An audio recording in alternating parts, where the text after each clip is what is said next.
Hello everybody, and welcome to another video. I'm Ann Blackwood, your Silicon Valley Sage Sister, here to bring consciousness to the forefront of your daily life to make life a little kinder and simpler.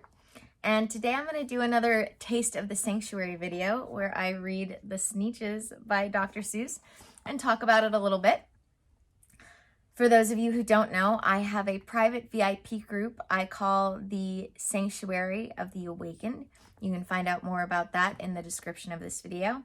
But to give you a basic overview, I wanted my general content to be without my personal values because I wanted my personal development and spiritual growth content to be for anybody. No matter what their religion or values were, I wanted it to be able to work for anybody. So no matter what your values were, no matter what religion you practiced, you could integrate these things to make your life happier and healthier as well. So I created the Sanctuary of the Awakened to be a place where I could talk about not just personal development and the spiritual world, but as well worldly things in general, and include my personal values and views. And as well have people join in with me so that we could have solution-oriented conversations about things going on. So apparently, and I know this is a little bit of old news for some, but Dr. Seuss had been canceled by the mainstream narrative.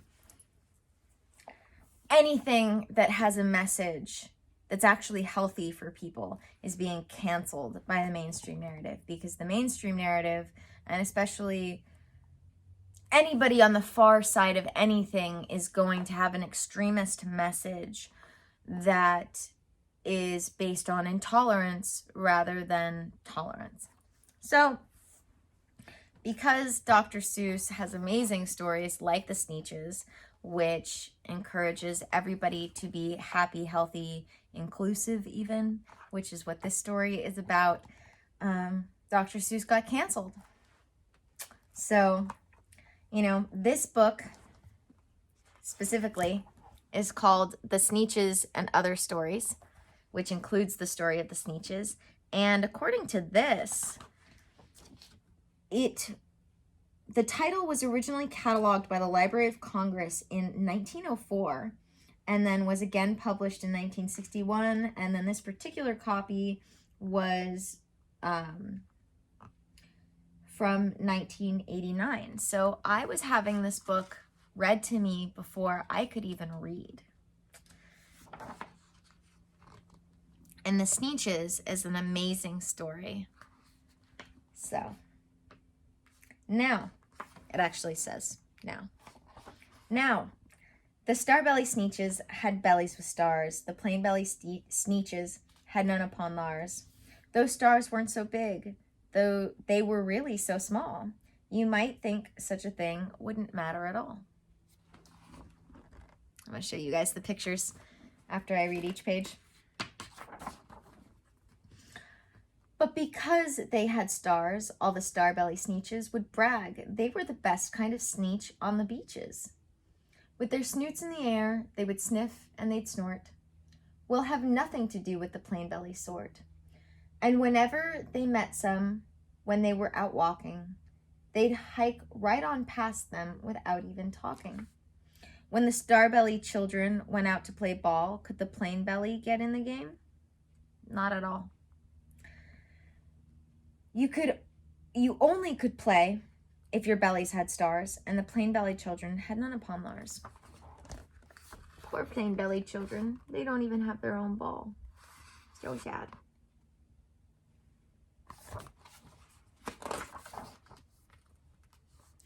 When the Starbelly Sneetches had Frankfurter roasts or picnics or parties. Oh, that's why. That's why Dr. Seuss was canceled. He's not a vegan. Sorry. Let me start that over. When the Starbelly Sneetches had Frankfurter roasts or picnics or parties or marshmallow toasts, they never invited the plain belly Sneetches. They left them out cold in the dark of the beaches. They kept them away. They never let them come near. And that's how they treated them year after year. That's very sad.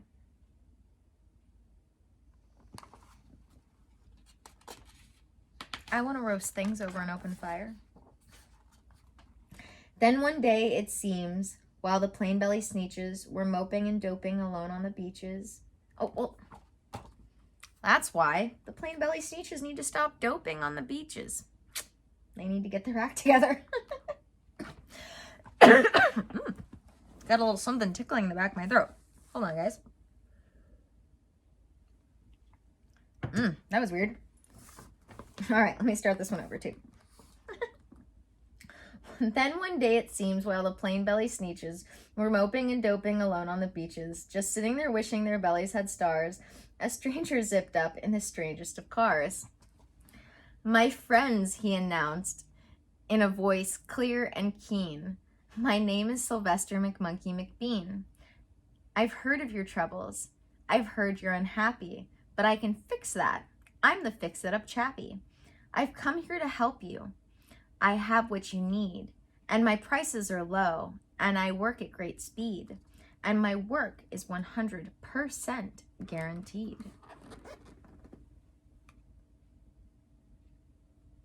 This guy seems a little suspicious, don't you think?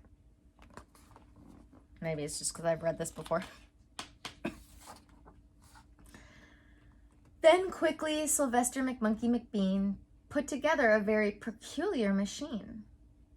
And he said, "You want stars like the Starbelly Sneetch? My friend, you can have them for $3 each.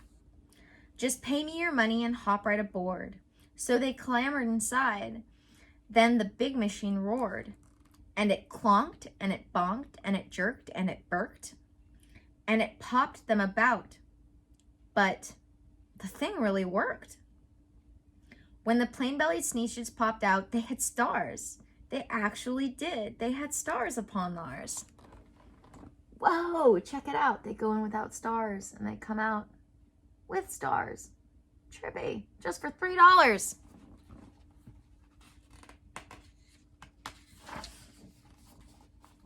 Then they yelled at the ones who had stars at the start, "We're exactly like you. You can't tell us apart. We're all just the same now, you snooty old smarties. And now we can go to your Frankfurter parties." "Good grief," groaned the ones who had stars at the first.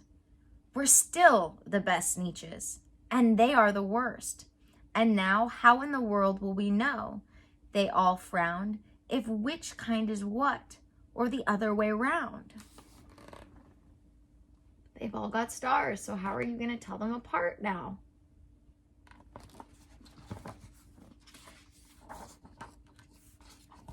Then up came McBean with a very sly wink, and he said, "Things are not quite as bad as you think. So you don't know who's who. That's perfectly true. But come with me, friends. Do you know what I'll do? I'll make you, again, the best Sneetches on beaches. And all it will cost you is $10 eaches." You see, this is why I don't use any of the manipulation tactics in my marketing.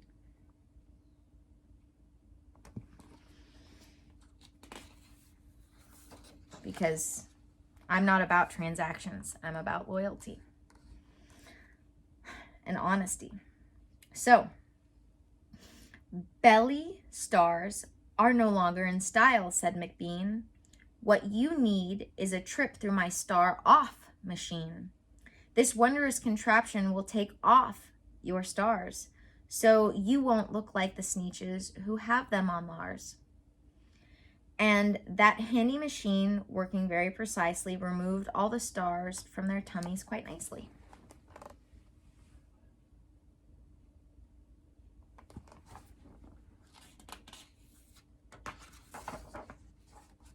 Then with the snoots in the air, they paraded about, and they opened their beaks, and they let out a shout. We know who is who. Now there isn't a doubt. The best kind of Sneetches are the Sneetches without. Then, of course, those with stars all got frightfully mad. To be wearing a star now was frightfully bad. Then, of course, old Sylvester McMonkey McBean invited them into his star off machine. Then, of course, from then on, as you probably guessed, things got into a horrible mess.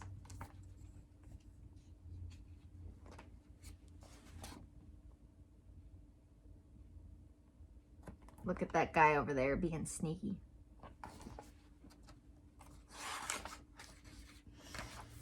I'm going to show you guys this picture twice because it's one of my favorites.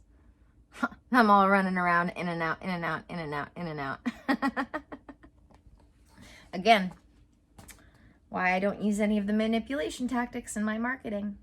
Because I'm not about just having single transactions. I'm about having people who I can be honest with, who can be honest with me by building loyalty and trust rather than just single transactions. All right. All the rest of that day, on those wild screaming beaches, the fix-it-up chappie kept fixing up Sneetches, off again, on again, in again, out again. Through the machines, they raced round and about again. Changing their stars every minute or two, they kept paying money. They kept running through, until neither the plane nor the star bellies knew whether this one was that one, or that one was this one, or which one was what one, or what one was who.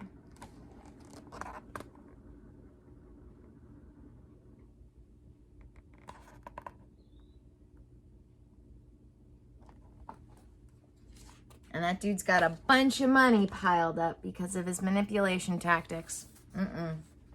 I don't mind you having a bunch of money, but doing it manipulatively, not cool. Then, when every last cent of their money was spent, the fix-it-up chappie packed up and he went. And he laughed as he drove in his car up the beach. They never will learn. No, you can't teach a Sneetch. They're all sad. Some of them still have stars. Some of them still don't have stars. They don't know who's who. That dude got all their money. All because they were being vain and caring what they looked like. And were using what they looked like to base how they would act. These stories have some deep values and morals in them. But McBean was quite wrong. I'm quite happy to say that the Sneetches got really quite smart on that day. The day they decided that Sneetches are Sneetches, and no kind of Sneetch is the best on the beaches. That day, all the Sneetches forgot about stars, and whether they had one or not upon thars. Because we should always be considering and judging a person not for things they cannot control, but the content of their character. Right? Right. Dr. Seuss, man, telling important stories about how we should be in the world judging people for the content of their character, for their actions and what they say, rather than things they cannot control, like the color of the skin they were born with or the status they were born into. Who knew Dr. Seuss was such a bigot? Seriously, though. And there's a lot of this going on, which is why I wanted to read this story. This is a great book, really. Apart from the Sneetches, the Zacks is a good story about two people who are being stubborn, and so the world ends up changing around them because they won't move. They're just standing there. They won't budge. So, of course, the world didn't stand still. The world grew and in a couple of years, the new highway came through, but they built it right over those two stubborn Zacks and left them there standing unbudged in their tracks. Then there's Too Many Daves. I'm trying to remember what this one was about. It's a mom who named all of her sons Dave. I remember that much. And so she couldn't tell them apart. That's right. This was about not being able to tell. I haven't read too much into this one, but that story was just a funny story, Too Many Daves, about a mom naming her sons all Dave so she couldn't tell them apart. Then there's What Are You Scared Of?, which is an awesome story. I'll read this one next. Not right now, but I think this is the next story I'll read for the Taste of the Sanctuary, because this is, again, a really good story. And I think that's the last one, yeah. What Are You Scared Of is the last story in this, and it's a little bit longer than the rest of them, but it's a really good story. So stay tuned for my next Taste of the Sanctuary video, where I read, let's see, What Are You Scared Of by Dr. Seuss. Thank you guys for joining me for another video. If you'd like to join the Sanctuary, or you'd like to join my Patreon, because here's the deal. I have my Patreon page, which has 4 different subscription options. I have the Awakening subscription, which is like the light version of my subscriptions. You get all of my content on Patreon with the exception of my course and my workshops. Basically, you get all my one-off content.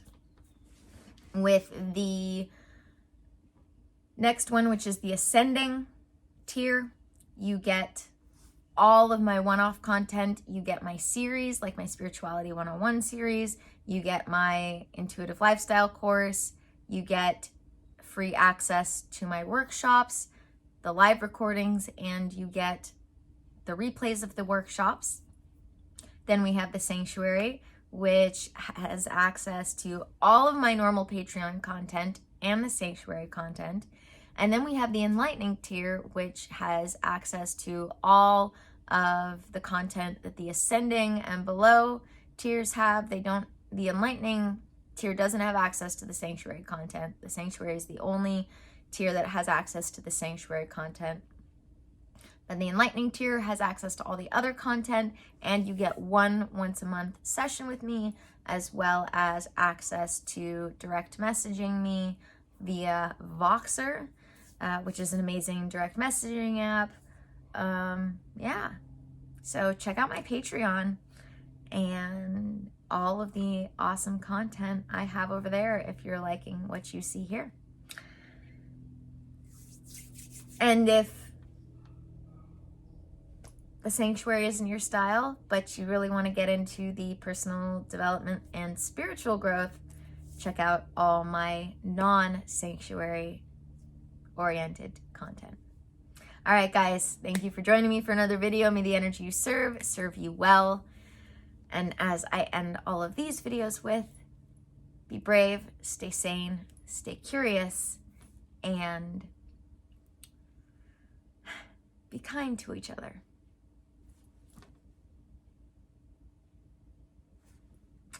And sign up for my mailing list. By the time you see this, you will probably have missed out on the April mailing list, but if you sign up for my mailing list, I send out one a month, so you'll get my May mailing list email. So don't miss out on that, because there's only one email a month. All right. If you sign up quickly enough, you might even get my April one, which is going out later today. All right. May the energy you serve you well. Bye, guys.